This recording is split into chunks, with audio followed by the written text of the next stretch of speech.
Our text today is the Old Testament lesson from the book of Judges. Samson awoke out of his sleep and said, I will go out as at other times and free myself. But he knew not that the Lord was departed from him.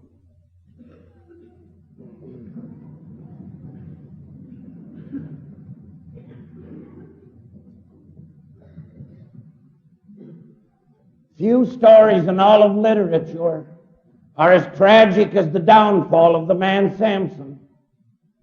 For 20 years, Samson waged a one-man war against the Philistine invaders.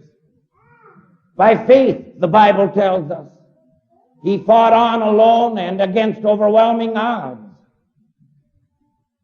And Samson did this in the face of almost constant betrayal at the hands of his own countrymen and the women that were in his life. But what no one else could ever do to Samson from the outside, the man did to himself from within. And therein lies the lesson for us all.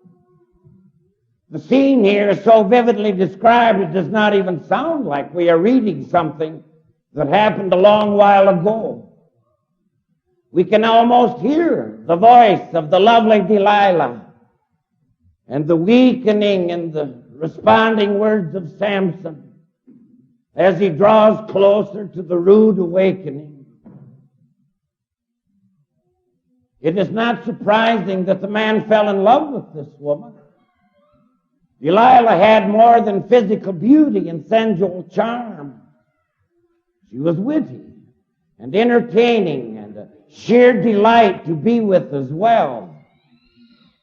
And what a magnificent pair the two of them might have made. He with his splendid frame and she with her physical beauty. The strong man Samson and the lovely Delilah. What a wonderful thing the two of them might have had. That irreplaceable relationship which God created for each and the other. For outwardly they have everything going for them. But it so often happens today, it ended in tragedy for them both. And what went wrong then is what still goes wrong. They both took their own lives into their own hands, different ways perhaps, but with the end result. No more does Samson fight the Lord's battles or deliver his people. More and more he regards his strength as his own and uses it for himself and not for others. But Delilah did the same thing. She sold for money the love of the man who cared for her. And for the sake of advancing her career and financial security and self-fulfillment. But both of them no longer living for others or for the Lord, but living for themselves and using each other. That's why the friends of ours who are living together without benefit of marriage are making a grievous error. Using someone is not the same as loving someone. Tell me, Delilah says to him, wherein is the secret of thy great strength? What is it that makes you different from the other men whom I have known? Sounds like an innocent question. But the Philistines are using this woman to get at Samson. Why not? They did it before. The Philistine chieftains, 5 of them, promised each one to give her 1,100 silver pieces. She, on her part, had to promise to find out the secret of the man's strength and how he might be overcome. Samson's answer to Delilah is astonishing. He doesn't tell her the truth. Everything that I have and everything that I am comes from God, to whom I have been dedicated as a Nazarite, from my birth to my dying breath. I draw my strength from the Spirit of God, apart from whom I can do nothing. But then how do you tell the truth when you're living a lie? How do you profess you're living for others when it's really yourself you are living for? And so he says, toying with her, if I were bound with 7 fresh bowstrings that had never been dried, I would become as weak as other men are. The Philistines were quick to furnish the bowstrings. Delilah bound his hands as he slept and wakened him with the alarming cry, Samson, Samson, the Philistines are upon thee. And he roused himself and broke from his hands the bowstrings as easily as threads in the flame of a candle. But Delilah plays her part well. No tears, no temper tantrum. You are teasing me. Do tell me, what is the secret of your strength? If I were bound with 7 new ropes that had never been used, I would become as another man. Once more, with other eyes watching and ears listening in the next room, Samson, the Philistines be upon thee. And once more, he wakens and shreds the ropes and escapes. The third time he comes dangerously close, connects his strength with the 7 locks of hair, the symbol of his Nazarite vow. If my 7 braids were woven into the web of the loom, and which she does to his hair while he is sleeping, and which he pulls apart when he awakes. But the woman was not called Delilah, the longing one, for nothing. Why have you deceived me these 3 times, she said, and have told me lies, she said. And then she used the oldest ploy in the book. How can you say, I love you, when you have not given me your heart? She's absolutely right about that. Real love is giving and the sharing of one's heart, hiding nothing and holding nothing back, allowing the other to look right in, confident that one's heart is safe in the hands of the other, and utterly trusting of the other's loyalty. Daily now, with silent looks and soft words, she prods him, pleading and nagging till he is sick to death of it, and says, no razor has ever come upon my head, because I am a Nazarite, set aside for God from my mother's womb. If my hair were shaven, my strength would depart from me, and I would be as other men. And she knew. She knew at once, with that uncanny intuition of hers, that this was true. She sends a message to the Philistines. Come back one more time, for he has opened his heart to me. And oh yes,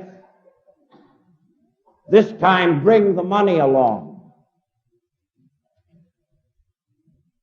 So, as he lay sleeping, his head pillowed upon her lap, one very frightened Philistine crept into the room, shears in hand, and the thing was done. When the alarm was sounded, Samson, the Philistines be upon thee. He thought to himself, I will arise and shake myself as at other times. But then the saddest line in the whole story, perhaps in all of Scripture. But he did not know that the Lord had left him. No, it was never his strength. It was never his hair, which was just a token of his allegiance to God. It was always that the Lord was with him. Now, in his own strength, the Philistines easily overpower him, heap every indignity upon him, to hurt him, humiliate, and degrade the champion of Israel. They gouge out his eyes. They lead him away to the prison house in Gaza, bind him with fetters of brass, and they put him to work at the mill like a brute beast. So the one who was named Sunshine will never see the sunshine again. One is tempted to say that one woman did to the strong man what a battalion of soldiers could never do. But the problem is more familiar than that. He didn't know that the Lord had left him. Man and his Maker are meant to be together, but they are often far apart. Usually man does the departing. We prodigal sons and daughters take what God has given us and go with it to a far country to live life as we darn please. And all the Father can do is wait for our shamed and ruined return. But sometimes it is God who departs. For there are times when he cannot and he will not stay, where there is no hospitality, where he is considered an intruder in your life. One hears of people who have not spoken to each other for years, living in the same house, when a real relationship consists in an exchange of personal opinion, companionship, and friendship. Is there prayer in your personal life, in your home? If you will not speak to God, then why should you wonder if he is not there? If we do not care that he is there, and it makes no difference to us even if he isn't, he will be gone from us. And we won't even know it. For the symbols of faith and the furniture of your religion, like Samson's hair, the crucifix on the wall and the Bible on the shelf, are no guarantee to you of his abiding presence. And what of Delilah? Did she revel now in her new found fame and fortune? Or did the woman regret what she had done? Find life flat and empty without the only one who ever really loved her? There is a legend. John Milton has dramatized the scene in a famous poem of his, where Delilah goes down to the prison house in Gaza. The blind giant senses she is there, catches the scent of her perfume in the air, stops in his tracks, and listens to her ask him for forgiveness. He explodes in anger. Out, out, hyena! to break all faith, all vows, to betray, to deceive, and then with words of feigned remorse, to which Delilah answers, ere I to thee, thou to thyself was cruel. And that is true. Before I betrayed you, you betrayed yourself. The sudden downfall of this man was not sudden at all. It had been coming on for a long time, slowly, imperceptibly, on dove's feet, as it were. Samson was no longer a Nazarite in his heart, long before his 7 locks were shorn.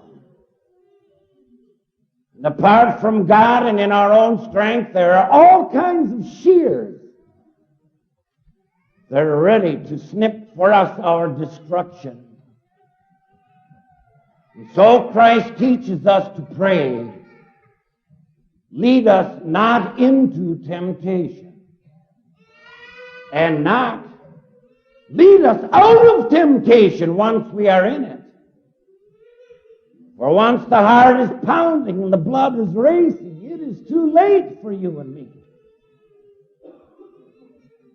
And we've got to pray, you see, because the dickens of it is, temptation doesn't look like temptation.